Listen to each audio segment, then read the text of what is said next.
Car owners got a slight reprieve this week, as gas prices dipped to $4.32 a gallon on Tuesday, down a smidge from the record $4.33 first hit on Friday and revisited on Monday. The modest drop follows a more noticeable decline in the price of oil, which fell below $100 a barrel Monday for the first time since March 1. West Texas Intermediate crude, the benchmark for U.S. oil, hit a low of $99.76 before closing at $103.10 yesterday. On Tuesday morning, WTI dipped even further to $93.53.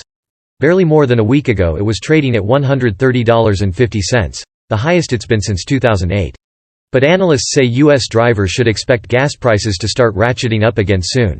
There are things on the horizon that mean gasoline prices going higher, AAA spokesperson Robert Sinclair Jr. told Yahoo Finance. Namely the summer blends of gasoline. When the temperature rises in the summer, gasoline is reformulated to prevent excessive evaporation. These summer blends are more difficult to refine and distribute. That pushes the price up, along with other ongoing factors, like the war in Ukraine, increased demand as people return to the office.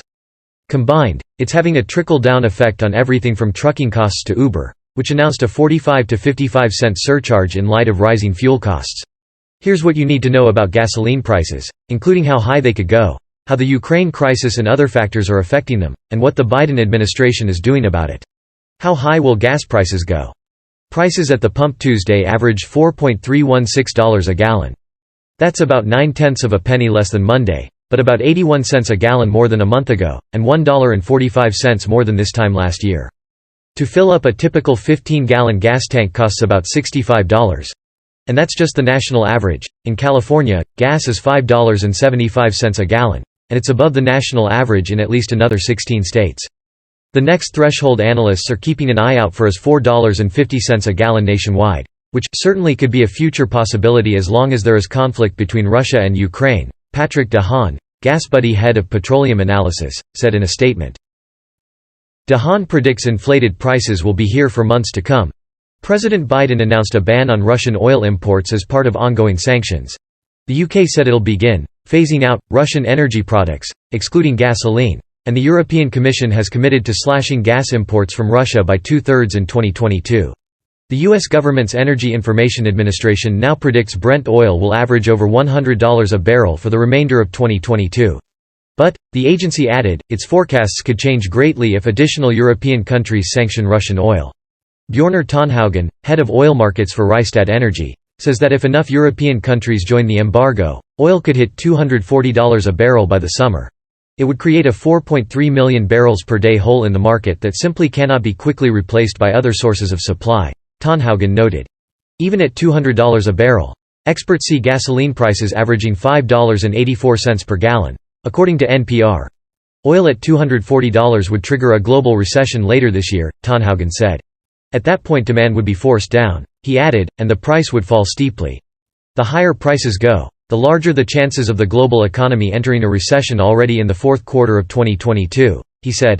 What's making gas prices rise? The price of gas is inextricably linked to the cost of crude oil, which it's refined from. Every $10 increase in the cost of a barrel of crude adds almost a quarter to the price of a gallon at the pump. Russia's invasion of Ukraine, and subsequent embargoes on Russian oil, have helped to drive gas prices up. Even though the U.S. doesn't import much oil from Russia, 30% of Europe's petroleum imports come from there. Oil is traded on a global market and any ripple affects prices all over the world. But DTN's Troy Vincent says the situation in Ukraine is hardly the sole factor. We've had a supply and demand imbalance for a while, Vincent said. And it will remain, regardless of whether this conflict goes away, he said. Inflation has been an issue for some time, and the cost of gas tends to rise in spring, as refineries switch over to more expensive summer gas blends. The pricier mix is already at the pumps on the West Coast and should be nationwide by mid-April. Demand for gas plummeted during the pandemic, causing oil producers to pump the brakes on production. Even though demand is nearing pre-pandemic levels, OPEC nations, U.S. companies and other oil producers are still gun-shy about increasing production. We've had a supply and demand imbalance for a while, Vincent said. And it will remain, regardless of whether this conflict goes away, he said. And as it has in every industry, the pandemic has led to staffing issues at refineries as well. They can't find people, and can't find equipment, Robert McNally, president of consulting firm Rapidan Energy Group, told CNN. It's not like they're available at a premium price. They're just not available. A colder winter across North America also led to higher demand for heating oil, and pandemic-driven online shopping has taxed diesel, which fuels all those trucks. As a result, gas was predicted to surpass $4 a gallon even before the Ukraine crisis. The fundamental fact is that, the market is well undersupplied in 2022, Credit Suisse's Manav Gupta wrote in an analysis, according to Barron's. Even if geopolitical tensions ease over the next few weeks, near-term high oil prices are here to stay. When will gas prices go down again? Gas prices will likely continue to rise in fits and starts for the next few months, if not longer, experts say. When they stop depends greatly on how the situation in Ukraine unfolds. It's hard to give any assurances on where we're going, how high we'll get and when we'll get there, GasBuddy's Dehan said in a video update earlier this month. We really don't know at this point what will happen and what escalation could happen next to drive oil prices up again, he said. And when could this peak? Again, these are really tough questions to accurately answer because the situation is unfolding. We could think that this week will peak, and then next week there could be something else that completely changes the situation. While only about 8% of U.S. crude and petroleum comes from Russia, the country provides roughly 30% of the European Union's crude and almost 40% of its gasoline. The price of gas in the U.S. can't be disentangled from what's happening to global markets, experts say. It's not really realistic, in my mind, to close the U.S. often be energy independent and say, "Sorry, guys, we're independent and we don't care about you," energy analyst Rachel Ziemba told CNN. President Biden has promised a strategy to blunt gas prices in the face of the Russian incursion. The United States and other members of the International Energy Agency agreed to release 60 million barrels of oil from their strategic reserves, with half coming from the U.S.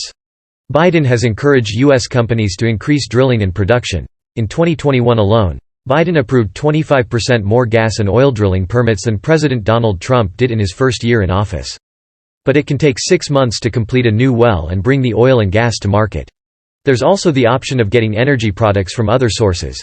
The U.S. has been working at improving relations with Venezuela, which has been banned from selling oil to the U.S. since 2018, and negotiating another nuclear non-proliferation treaty with Iran, which would bring Iranian oil back onto the market. How can consumers save at the gas station? There's not much we can do to change the price of gas, but drivers can cut down on unessential trips and shop around for the best price, even crossing state lines if it's not inconvenient. Apps like Gas Guru scan for the best gas prices in your region. Others, like FuelLog, track your car's gas mileage and can help determine if it's getting decent fuel economy. In addition, many gas station chains have loyalty programs, and credit cards have rewards programs that give cash back for gas purchases.